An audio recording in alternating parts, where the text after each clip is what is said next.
একই দিনে রাজ্যের 3 জায়গা থেকে নারী নির্যাতনের অভিযোগ। চলন্ত বাসে শ্লীলতাহানির অভিযোগ ঘিরে মঙ্গলবার চাঞ্চল্য ছড়ায় মহাকরণের সামনে। এদিন সন্ধ্যায় হাওড়া থেকে মেটিয়া বুরুজগামী বাসে ওঠেন 2 মহিলা। তাদের সঙ্গে ছিল 2 শিশুও।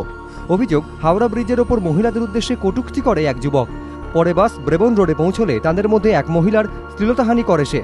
এরপর বাসটি মহাকরণের সামনে ট্রাফিক সিগন্যালে দাঁড়ালে বাস থেকে চিৎকার করতে শুরু করেন ওই মহিলা। তখন পাশেই দাঁড়িয়ে থাকা 2 ট্রাফিক সার্জেন্ট অমিত কুমার সাউ এবং অমরনাথ দাস বাসে উঠে অভিযুক্ত যুবককে ধরে ফেলেন। পরে অভিযুক্তকে গ্রেফতার করে হেয়ার স্ট্রিট থানার পুলিশ। এদিন ধর্ষণের চেষ্টার অভিযোগ শিলিগুড়িতে।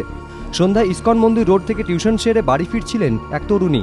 সেবক রোড থেকে অটোয় ওঠেন তিনি। অভিযোগ, পথে তাকে ধর্ষণের চেষ্টা করেন অটো চালক। তরুণীর চিৎকার শুনে ছুটে আসেন আশপাশের লোকজন। তারাই অটো চালককে ধরে পুলিশের হাতে তুলে দেন। ওকে অ্যাটেম্প্ট করেছে, করার পরে চিৎকার করলো, ওকে পাবলিক ওখানে ধরে নামিয়ে দিয়েছে। তারপরে যে অটো ড্রাইভার ছিল ওকে ধরেছে।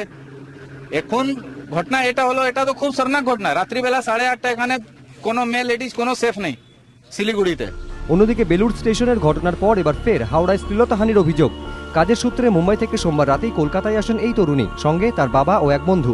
অভিযোগকারিনীর দাবি, সোমবার রাতে হোটেল থেকে বেরিয়ে তারা খেতে যাচ্ছিলেন। হাওড়া সবজি বাজারের কাছে রতন সাউ নামে স্থানীয় এক যুবক তাকে উদ্দেশ্য করে কটূক্তি করে। এরপরই অভিযুক্তকে চড় মারেন ওই তরুণী। অভিযোগ, এরপরই ওই যুবক আরও কয়েকজনকে জুটিয়ে ওই যুবতীর শ্লীলতাহানি করে।